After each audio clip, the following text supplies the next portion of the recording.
Dr. Sofka, it's a pleasure to meet with you and talk about your book, Dying, Death, and Grief in an Online Universe. What inspired you to write this book?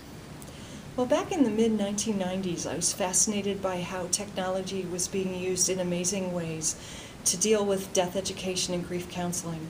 I had never seen websites before that were dealing with such a taboo topic, and over the last, 20-some-odd years, it has just changed incredibly. And so we realized that there really wasn't much written about these topics. So I asked two of my dear colleagues and a lot of other colleagues to write about the range of ways that technology is being used in death education and grief counseling, in ways that range from how are blogs being used as a way to cope with grief, how are online websites being used as virtual memorials and virtual cemeteries to commemorate the deaths of individuals. How are college students using Facebook and other social networking sites to cope with loss and to stay connected with loved ones who have died? How is Skype being used to connect families who are dealing with death across incredible geographic distances?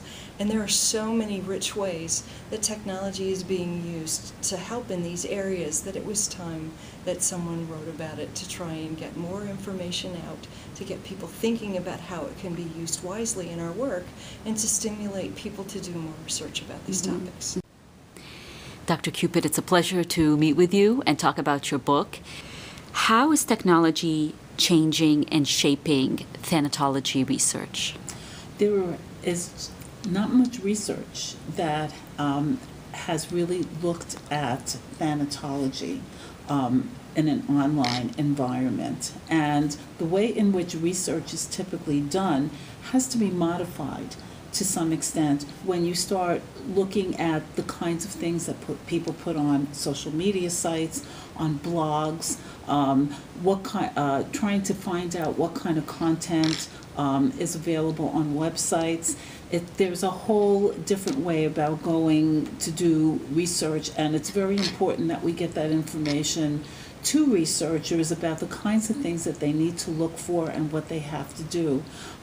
As an example, one of the questions that is emerging right now is what is ethical to do and what isn't ethical to do. When people post things online, is it part of the public domain, and does a researcher have the right to access that information? So these are some of the issues that we consider in our book. Dr. Gilbert, it's a pleasure to meet with you. How has communication technology changed death education? Well, if you think of death education, primarily you think of it as you have a lecture, or you might have discussion on campus, and then you might have students who go and maybe they visit a cemetery, maybe they visit a funeral home, and it's relatively constrained by geography. With the online universe, you can essentially reach anywhere in the world. So you can incorporate video from around the world, you can incorporate interaction around the world. You can have completely online classes that involve students who interact with each other, who are from a variety of cultures and have a variety of experiences. And so it really enriches the opportunities that we have to be able to educate our students about dying, death, and bereavement. Wonderful. Thank you. You're welcome.